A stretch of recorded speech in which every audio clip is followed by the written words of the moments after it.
Record స్థాయిలో 79,000 మంది భక్తులు శ్రీవారిని దర్శించుకున్నట్లు అదనపు ఈవో వెంకయ్య చౌదరి వెల్లడించారు. టైం మేనేజ్మెంట్, క్యూలైన్ పర్యవేక్షణతో పాటుగా టీటీడీ, విజిలెన్స్, పోలీసుల సమన్వయంతో ఏర్పాట్లు విజయవంతమయ్యాయని తెలిపారు. సామాన్య భక్తులకు ప్రాధాన్యత ఇస్తూ దర్శన ఏర్పాట్లు కొనసాగుతున్నాయని చెప్పారు.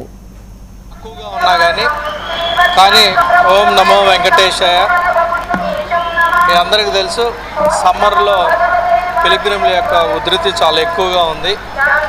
దాన్ని దృష్టిలో పెట్టుకొని మనం టైం మేనేజ్మెంట్ ఎలా చేయాలనే దాని మీద చాలా బాగా వర్కౌట్ చేశాము. ప్రతిరోజు కూడా దాదాపు 15,000 మందిని ఎక్స్ట్రా దర్శనం చేయించే విధంగా చర్యలు చేపట్టడం జరిగింది. నిన్న గురువారం జనరల్గా దర్శన టైం ఎక్కువగా ఉన్నా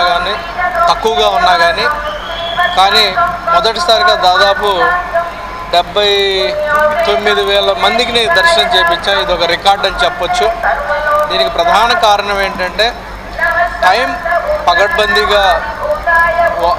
పకడ్బందీగా కంప్లై చేయటం, టైం మేనేజ్మెంట్ చేయటం, అదేవిధంగా అవర్లీ మానిటర్ చేయటం, అలానే క్యూ మేనేజ్మెంట్ అద్భుతంగా చేయటంలో అధికారులు సఫలీకృతం అయ్యారని చెప్పొచ్చు.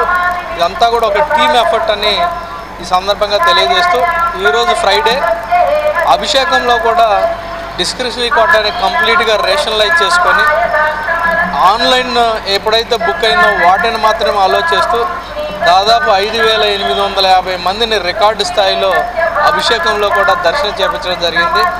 ఇది సామాన్య భక్తులను దృష్టిలో పెట్టుకొని టీటీడీ అడ్మినిస్ట్రేషన్ చాలా పగడ్బందీగా ప్లాన్ చేయడం జరిగింది. అలానే ప్లానింగ్ ప్రకారం కూడా అందరూ ఇన్వాల్వ్ అయిపోయి ఎగ్జిక్యూట్ చేయడం వలన